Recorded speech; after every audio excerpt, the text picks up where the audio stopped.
नमस्ते। आपने ग्राम पंचायत के बारे में तो ज़रूर सुना होगा, लेकिन क्या आप बता सकते हैं ग्राम पंचायत क्या है? ग्राम पंचायत गांव की स्थानीय स्वशासन संस्था है, जो गांव के विकास और प्रशासन का कार्य करती है। इसे भारत में लोकतंत्र की सबसे निचली इकाई माना जाता है। ग्राम पंचायत को भारतीय संविधान के 73वें संविधान संशोधन के तहत यह दर्जा मिला। इससे पंचायतों को अधिकार और शक्तियाँ दोनों मिली। पंचायती राज सिस्टम का सबसे निचला और सबसे महत्वपूर्ण स्तर है ग्राम पंचायत। इसके सदस्य होते हैं: पहला, जनता द्वारा सीधे चुना हुआ पंचायत का मुखिया, जिसे हम प्रधान या सरपंच कहते हैं। दूसरा, गांव के अलग अलग वार्ड से एक एक मेंबर, जिसे हम वार्ड मेंबर या पंच कहते हैं।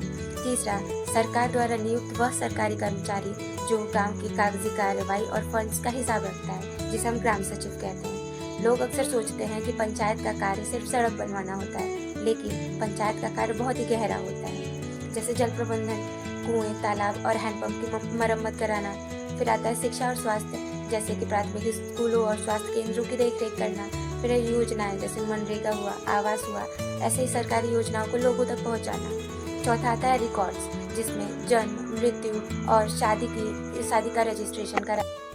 इन सब कार्यों को करने के लिए ग्राम पंचायत पैसे कहाँ से लाएगी? तो पहला है सरकारी अनुदान, जिसमें केंद्र और राज्य सरकार द्वारा जो भी फंड्स मिलते हैं। दूसरा है स्थानीय टैक्स, जैसे घर हुआ, बाजार हुआ, मेले हुए, इन सभी पर लगा टैक्स। तीसरा है समुदाय का योगदान, जैसे दान या विकास कार्यों के लिए मिले पैसे। अब इसके महत्व की बात की जाए तो ग्राम पंचायत से गांव का विकास तेज होता है। दूसरा है लोगों की भागीदारी बढ़ती है और इससे लोकतंत्र भी जमीनी स्तर पर मजबूत होता है।